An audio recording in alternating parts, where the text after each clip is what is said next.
Meu amado irmão, que o amor de Deus, que a graça do nosso Senhor Jesus Cristo esteja na tua vida. Pois bem, este é a continuação, este é o quarto vídeo sobre Mateus, capítulo 4. Duas divisões, a primeira é a aprovação, a tentação de Cristo e a sua aprovação. Mostra a estratégia, a astúcia que Satanás teve de usar a própria Escritura para tentar derrubá-lo. E o Senhor já começa ensinando para nós como se defender usando a própria palavra. O capítulo 4 tem duas divisões, a primeira é a tentação e depois ele é lançado pelo Espírito de Deus para a boa obra.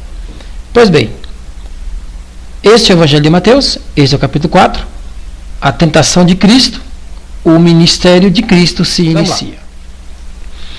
Então foi conduzido Jesus pelo Espírito ao deserto para ser tentado pelo diabo. E tendo jejuado 40 dias e 40 noites, depois teve fome.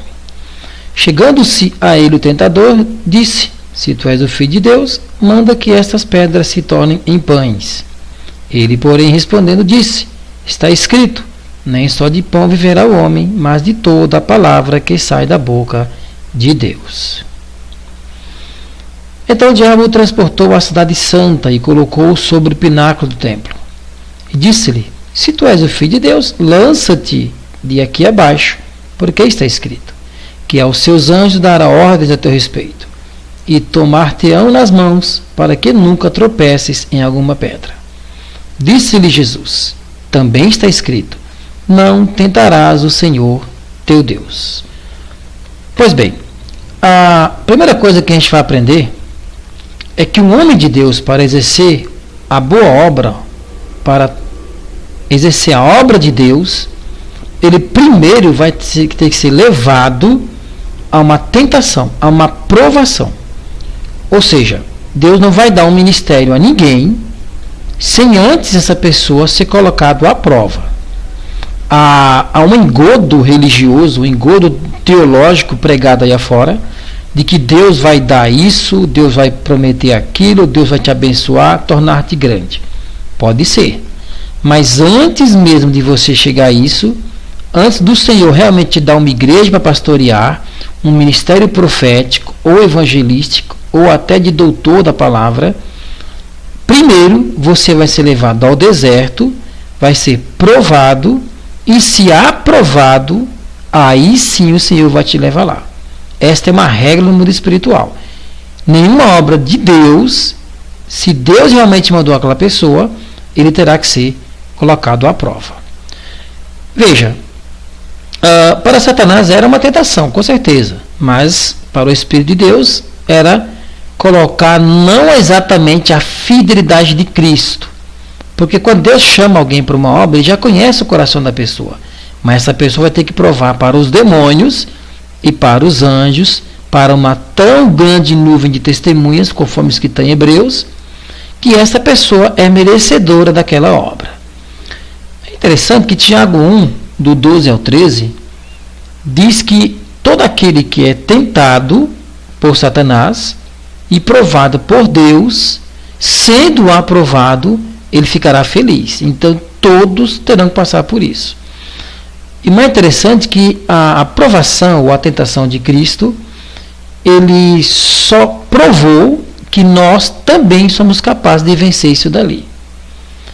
E que Cristo ele tornou-se um sumo sacerdote, não alheio ao sofrimento humano, porque ele passou por tudo aquilo, Hebreus 4,15.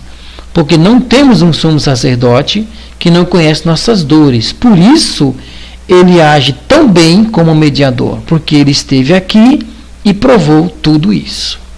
Esse é o versículo 1. Cristo é posto à prova, ensinando que todos que são colocados à prova, o Pai coloca, mas sabendo os limites daquela pessoa. Ninguém vai carregar uma carga acima do que suportaria. E a Bíblia diz que Deus não tenta ninguém, Deus põe à prova. Quem tenta são os demônios. Os 40 dias e 40 noites, só outros 2 homens de Deus conseguiram cumprir esse jejum. E aqui entra uma questão interessante, porque a Bíblia diz que Elias comeu de um alimento especial de maneira que andou 40 dias e 40 noites. E Moisés ficou no deserto, lá no monte, no Sinai, durante 40 dias e 40 noites, onde o Senhor lhes deu grandes revelações de muitas coisas, inclusive da criação. Veja, não é um alimento comum, esse é um alimento espiritual, que dá essa força suficiente para alguém suportar isso. É também uma alegoria, uma lembrança aos 40 anos do povo judeu, já que eles foram reprovados por Deus. Era um trajeto, deveria ser 40 dias, o tempo da marcha, os espias levaram até Canaã, mas eles blasfemaram por 10 vezes e foram reprovados.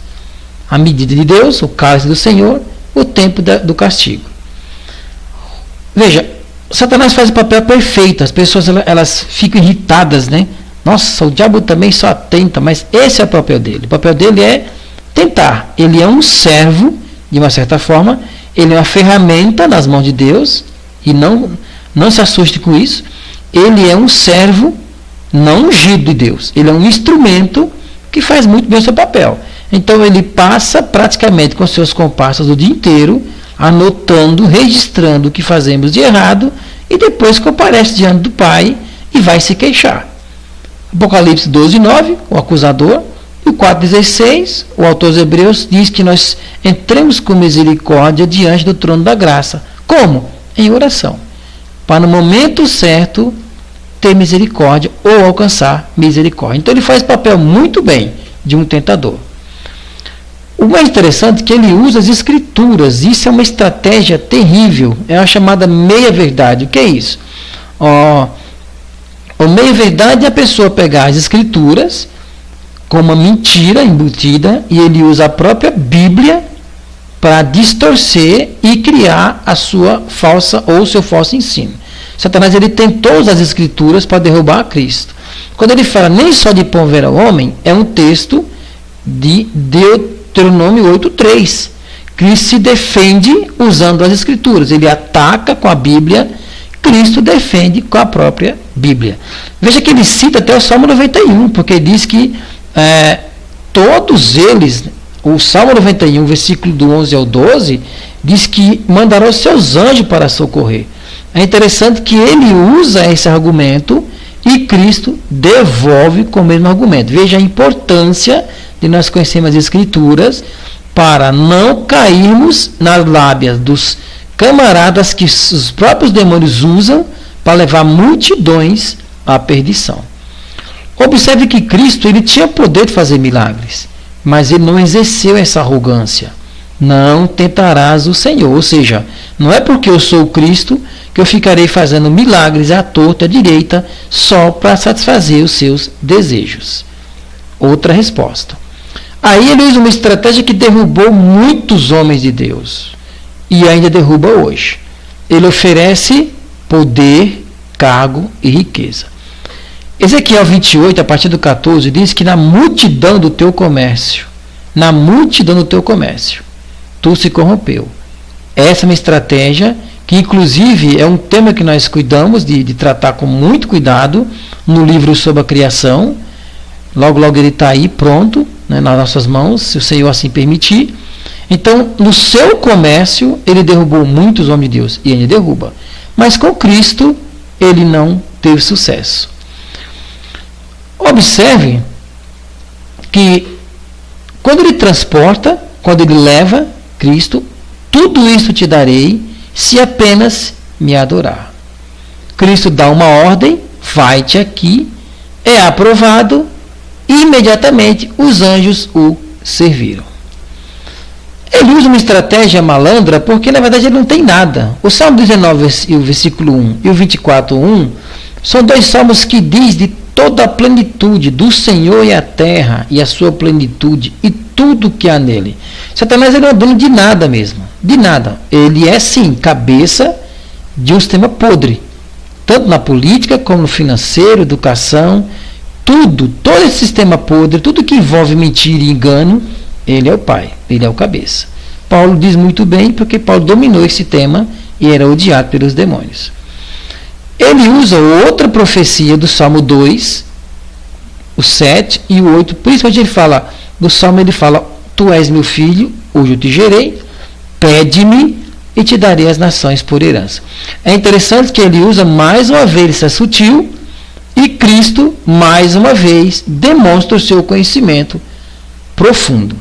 Só que mais à frente, se você lê Mateus com mais calma, no capítulo 12, ele usa a figura do valente, é a mesma figura em Marcos 3, 27, do homem valente, dos valentes, que derruba o gigante e toma o reino nas mãos. Foi o que Cristo fez.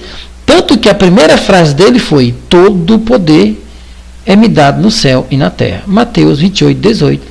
Paulo cita, inclusive, que Cristo recebeu um nome. Esse é outro mistério nas Escrituras. Os demônios sempre quiseram ter um nome. Esse é um tema que eu vou tratar com vocês. Tem um material que eu estou tratando sobre o mundo espiritual, principalmente sobre os demônios. E uma das grandes preocupações e desejos deles é ter o seu nome aparecendo. Coisas que eles perderam. Nem isso, nem o nome eles têm mais. Bom, mais uma vez ele cita Deuteronômio. Inclusive é um livro que eu aconselho você ler, meu amado, porque todos os ensinos de Cristo ele cita tanto Isaías como Deuteronômio. Deuteronômio, que significa a repetição da lei. Cristo se usa da repassagem da lei para defender-se.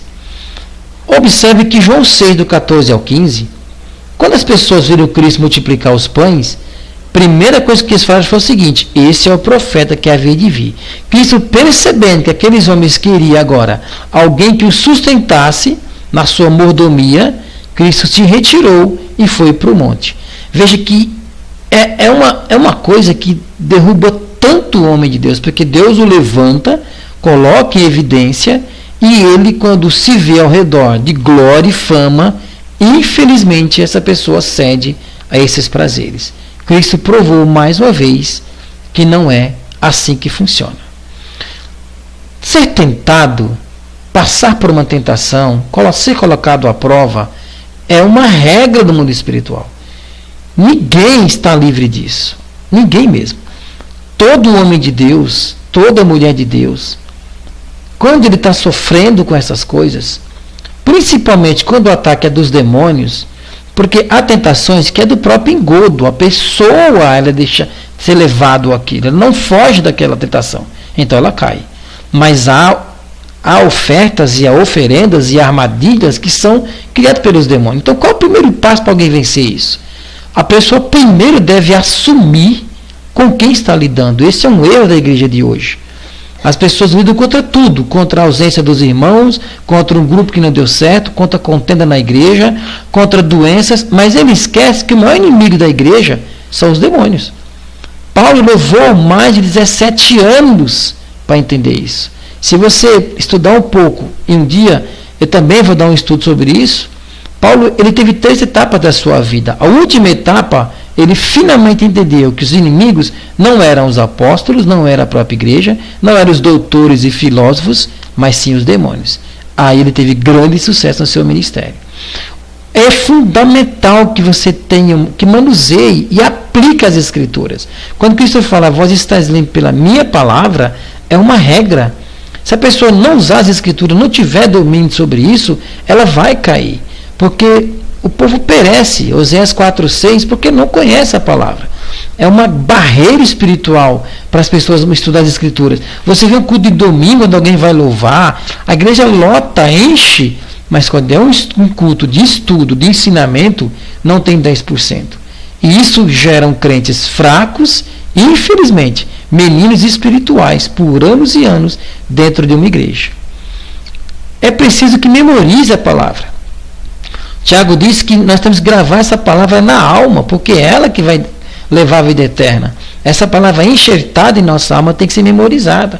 E depois deve ser citado, meditado, dia e noite.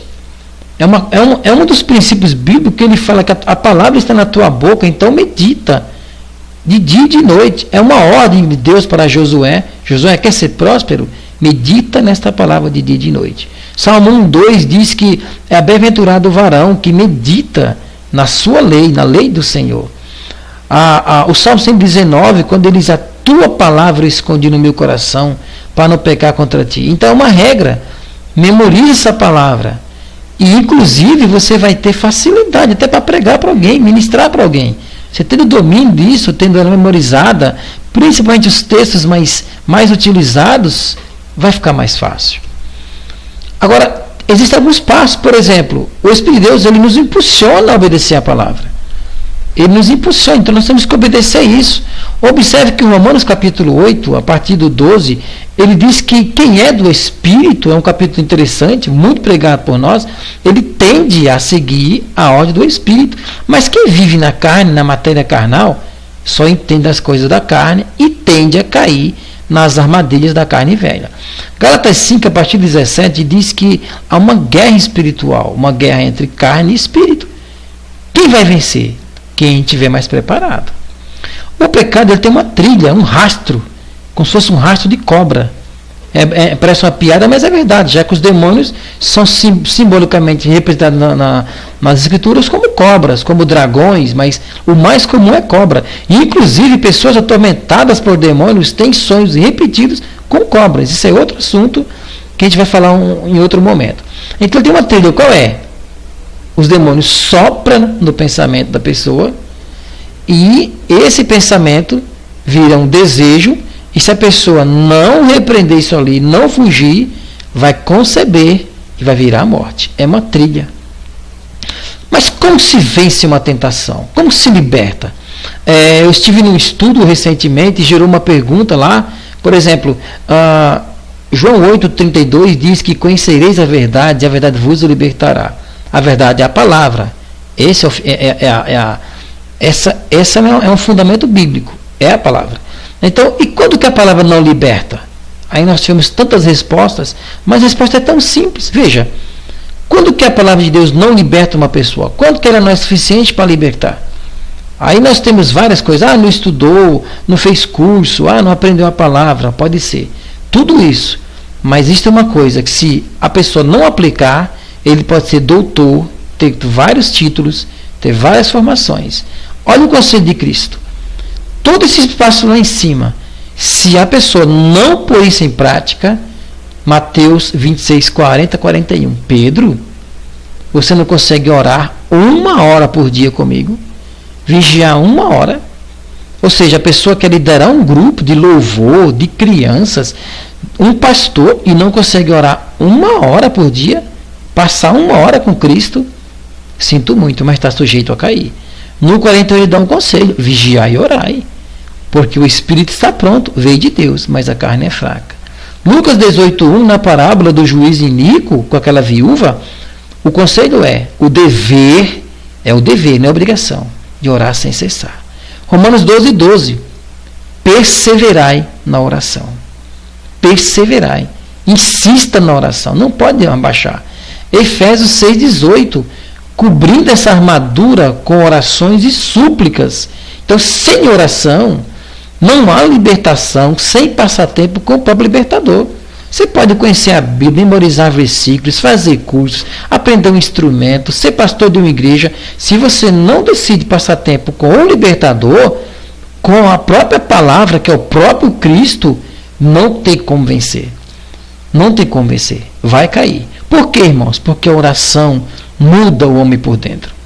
Qualquer coisa que você aprender numa igreja, a pregar, a falar, a cantar, a dirigir, a reger um grupo, a pastorear, qualquer coisa, se você não orar, não tirar tempo para orar com Deus, 1 hora que seja, eu sinto muito, meu amado, tem buraco. E se tiver buraco, as cobras vão passar. Eclesiastes 10:8. Quem abre uma cova, cai nela. Quem rompe um muro, quem faz um buraco no muro, a serpente o pega. Então, essencial a oração.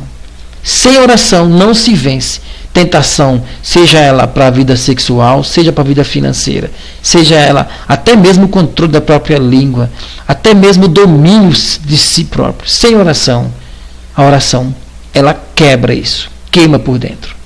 Aqui alguns textos que eu separei 10 textos que falam sobre auxílio de tentação. Por exemplo, as pessoas que estão sofrendo com isso daqui, com imoralidade sexual, vida sexual profana, tendência à moralidade, à pornografia. Paulo dá conselhos sobre isso. aqueles que não conseguem vencer a mentira, aqueles que infelizmente são levados à mentira. Veja o que a Bíblia fala sobre isso. Infelizmente, as pessoas que não dominam a sua própria língua têm problemas sérios com isso. Há outro conselho, né? O perigo de ser mexeriqueiro, de levar fofoca, é um perigo, isso é um pecado terrível. Aqueles que dizem que não tem pastor, meu pastor é Cristo, todo mundo, a gente vê tanto essa frase, isso é uma arrogância, as pessoas falam isso como arrogância. Todos nós temos um líder, temos pessoas para prestar conta. Eu tenho um líder que presto conta. Dou a aula, dou meus estudos, visito lá, mas tem um pastor que presta conta do que eu faço. Vou sair, meu pastor, preciso sair. É assim que funciona. A obra de Deus é feita por homens, portanto, nós devemos que dar satisfações, sim, e aprender com os homens. Está desanimado? Está sem ânimo? Não tem forças? Isso é um erro gravíssimo, porque quem não tem coragem, quem está desanimado, não consegue vencer. Qualquer outra coisa Cristo pode tirar, maldição, a pessoa tem que vencer isso. Ele tem que bater a poeira e se levantar. Pessoas com medo do futuro, com medo de morrer. Pessoas que não vencem os próprios desejos. Há um texto de Paulo, Colossenses 3,5, mortificar os vossos membros. Em outras palavras, passe horas de oração por dia e aí você consegue vencer. Sobre vingança, se não consegue perdoar, não tem libertação. Sinto muito. Pessoas que são negligentes com a palavra, pessoas que não se preocupam com as escrituras, pessoas que não se preocupam em aprender a palavra, que não obedecem a palavra, e fica a vida inteira, todo mundo tem que orar para aquela pessoa, toda semana o pastor tem que visitar ele, ou a pessoa decide ou não tem mudança. Pessoas ansiosas com as finanças, preocupadas em fazer patrimônios, preocupadas em construir alguma coisa, preocupadas em ganhar dinheiro, trabalha 12, 14 horas. Todos esses textos dão uma ajuda. Essa primeira etapa é sobre a provação. Então, a Bíblia diz que nós somos sujeitos a isso. Todos passamos por isso. Enquanto estivermos nessa matéria velha, todos estão sujeitos a isso. Ninguém escapa. A segunda etapa é literalmente o ministério de Cristo. É a partir do versículo 12. Veja, Jesus, porém, ouvindo que João estava preso, voltou para a Galiléia. Deixando Nazaré, foi habitar em Cafarnaum, cidade marítima, nos confins de Zebulon e Naftali, para que se cumprisse o que foi dito pelo profeta Isaías, que diz: a terra de Zebulon é a terra de Naftali, junto ao caminho do mar, além do Jordão, a Galiléia das nações.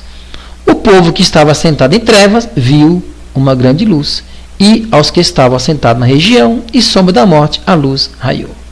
Desde então, começou Jesus a pregar, e aqui é o marco do Evangelho: arrependei-vos, porque é chegado o reino dos céus. Cristo ensina um primeiro princípio: todos nós temos um tempo de Deus para ser lançado. Aqueles que vão por si, eles caem no laço do passarinheiro. Salmo 124. Quem cai por si, Satanás pega ele. Todos nós temos que esperar o tempo de ser preparados, moldados, limpados por Deus. Aí sim. 1 Pedro 1,2 fala: eleitos por Deus, o Pai escolhe, santificado pelo Espírito, o Espírito limpo que não presta, e entrega a Cristo, e Cristo, depois de pronto, dá para a igreja. Efésios 4,11, ele mesmo deu uns para apóstolos, outros para profetas, evangelistas, doutores e pastores. Então, Cristo dá um princípio, há uma hierarquia. Ele espera o homem acabar o seu ministério e ele começa a pregar. Todos têm um tempo. Se você não aprender a esperar esse tempo, meu amado, você vai sofrer muito. E naquele grande dia, a minha grande preocupação é eu falar para o Senhor: Senhor, mas foi tão difícil aquela obra, 10 anos sofrendo, e Ele falar para mim: mas quem te mandou fazer aquela obra? Não foi eu que te mandei. Você foi, você banque. Inclusive Mateus 10 fala: eu envio vocês e eu mando. Em outras palavras, se o Senhor te mandar, meu filho, Ele te banca. Mas se você for por si, você se banca então. Por isso que muitos querem montar programa de rádio, programa de TV, e tem que depenar as pessoas para manter no ar. Por quê? Não foi o Senhor que mandou abrir. Se o Senhor mandasse abrir mesmo, Ele bancaria. Mas a pessoa vai porque quer fazer a todo custo. E aí sofre. Abre igrejas sem Deus mandar abrir. Sofrem. Quer reger grupos. Não era o tempo. E o Senhor, às vezes, queria essa pessoa fazendo outra coisa. Mas Ele é teimoso. Ele é solícito e sofre. Cafarnaum era uma cidade onde desemboca o mar da Galiléia. Confim de Zebulon, eram 2 tribos, ficava entre o lago e o mar Mediterrâneo. Essa terra de Zebulon e Naftali é a profecia de Isaías 9, do 1 ao 2, que fala da criança, do menino que é enviado. A Galileia é interessante que ela cobria 153 nações, e exatamente na pesca maravilhosa vieram 153 grandes peixes. E o mais lindo aqui, se você somar, dá 9, né? É quase que uma gestação. Isso aqui é outro tema já. Provavelmente uma referência também, é um registro antigo, né? Que atendia 153 cidades. Desde então, a partir do 4:17, esse é o marco inicial. Aqui começa Cristo pregar o Evangelho. Né? É interessante que ele usa a mesma para instruir os discípulos. 16:21, né? Desde então começou a mandar os discípulos. A expressão reino dos céus, João também utiliza isso, nessa mesma frase em Mateus 3:2. Então ele começa a escolher os primeiros discípulos, a partir de 18, andando junto ao mar da Galileia, viu 2 irmãos, Simão, chamado Pedro, e André, os quais lançavam as redes ao mar porque eram pescadores. Disse-lhes: vinde após mim. Olha o segredo aqui, ó. Eu vos farei pescadores de homens. Grave esse versículo. Então eles, deixando logo as redes, seguiram. Adiantando-se dali, viu outros 2 irmãos, Tiago, filho de Zebedeu, e João, seu irmão, num barco com seu pai Zebedeu, consertando as redes. E chamou-os, eles, deixando imediatamente o barco, seguiram. O mar da galera era um rio, né? Era um lago grande, de 21 por 13 quilômetros, de água doce, por isso recebeu o apelido de mar. Esse vindo após mim, esse é um outro princípio. Não há exclusividade, ou seja, ninguém trabalha só no reino. Né? Inclusive, é um conselho lá em Números 11, 16 e 17, onde ele dá um conselho para separar-se homens sábios, para ajudar, o Jetro. Cada um é útil conforme o dom que entregue. Ninguém trabalha só. O reino é um corpo. Cristo é o cabeça e a igreja é o corpo. Todos, um precisa do outro. Aqui está um segredo que eu queria tanto que nossos irmãos, nossos pastores, nossos homens de Deus se lembrassem. Independente da posição de hierarquias, nós fomos chamados para ganhar almas. Você pode ser apóstolo, profeta, evangelista, o ministério ainda existe, sim. Mas, acima de tudo, somos chamados para cuidar de vidas. Irmãos, quando o homem de Deus esquece desse princípio, o cara agora quer ser empresário, quer ser promotor de show, quer ser promotor de pregador, quer ser qualquer coisa, menos ganhador de almas. E ele se perde na caminhada.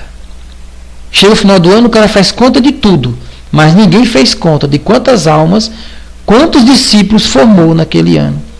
Uma igreja que passa 3 anos, não forma um pregador, não forma um ministro, tem coisa errada. Tem coisa errada. Infelizmente, é uma árvore que não frutifica, não dá fruto. Aqui é outra verdade bíblica. O evangelho, sem poder de Deus no evangelho, é pura falácia. Percorria Jesus toda a Galileia, ensinando nas suas sinagogas e pregando o evangelho do reino e curando todas as enfermidades e moléstia entre o povo. E a sua fama correu por toda a Síria e trazia-lhe em todos os que padeciam, acometidos de várias enfermidades e tormentos, endemoniados, lunáticos, paralíticos, e eles curavam.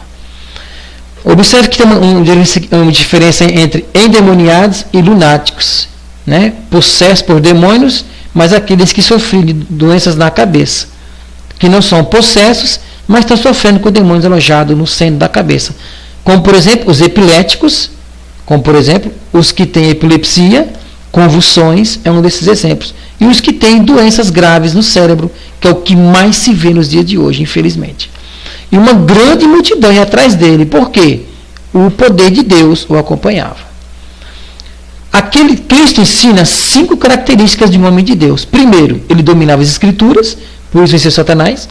Tinha unção nas pregações, as pregações duravam 4 horas, ninguém saía dali, ninguém arredava o pé, porque dava prazer. É uma coisa linda, você está num culto que Deus está usando o homem de Deus, você não quer sair.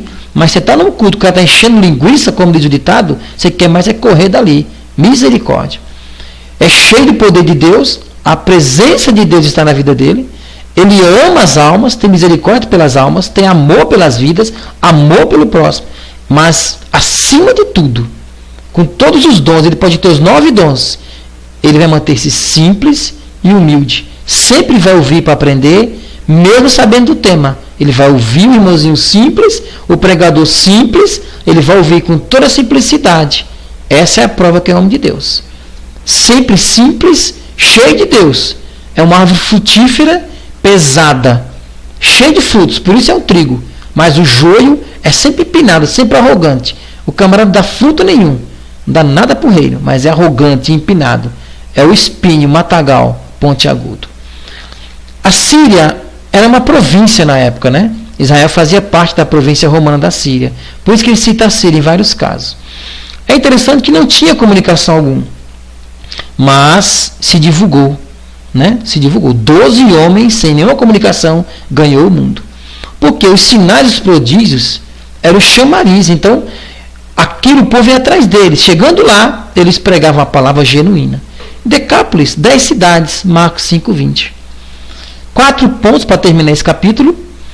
Irmãos, o poder de Deus, a demonstração do poder é estreitamente ligado. O evangelho sem curas, sem milagres e expulsões de demônios não é evangelho. Ensino puramente com teoria falatória, que é o que mais tem hoje, é inútil, não serve para nada. Há alguns aí que não conseguem rasgar a página da Bíblia, porque se rasgasse, seria um herege. Então, mas ele cria teorias que abafam esse sistema. Então o cara enche a pessoa de conversa fiada, mas o cara entra enfermo e sai enfermo. Entra processo por demônios e vai para casa processo por demônios. Paulo falou, eu fui até vocês em conversa. Eu fui com demonstração do poder de Deus, poder de fogo. O evangelho não é religião, é o poder de Deus. É o que diferencia de tudo que tem por credo. Os pilares do evangelho devem prevalecer. Tem que ter sinais? Tem, mas a base é pregar um ensino genuíno. É trazer Cristo para o centro. João 15:3, livre pela palavra. Efésios 2:20, edificado no fundamento dos apóstolos. Então, uma igreja que é, por exemplo, fundada só expulsando demônios, gera praticamente um centro de macumba. Uma igreja que só vive de campanhas, só vive daquilo, se acabar as campanhas, não tem mais nada ali. Uma igreja só vive de louvorzão, acabou isso ali, infelizmente a igreja acaba. Só vive de serviço social, quando acabar o dinheiro, acaba. Mas se a pessoa trouxer Cristo para o centro dessa igreja, trouxer a palavra genuína, o poder de Deus, trouxer o Cordeiro para dentro da igreja, essa igreja nunca o evangelho vai prevalecer, nunca o evangelho vai fraquejar lá dentro. O inferno nunca vai prevalecer sobre ela. Esse daqui para frente, a partir daqui, ele traz uma essência, que é o quê? Amar Deus acima de tudo e ao próximo como a nós mesmos. Esse, irmãos, é o Evangelho de Cristo. Este é o resumo do capítulo 4. Um homem que tem que ser provado, tentado pelos demônios, colocado à prova. E depois que ele é colocado à prova, sendo aprovado no tempo certo, o Pai o envia para a boa obra, do tempo certo. E depois, esse homem preparado, cheio de Deus, ele mostra todo o seu poder de fogo, que o poder de Deus tem mesmo, mostra amor pelas vidas, ele mostra amor pelas almas, mas humildade. Amém, meu amado? Que Deus o abençoe, que esta palavra seja guardada na sua vida e que o Senhor possa te manter firme na caminhada até a vinda do Mestre. Deus o abençoe, em nome de Jesus.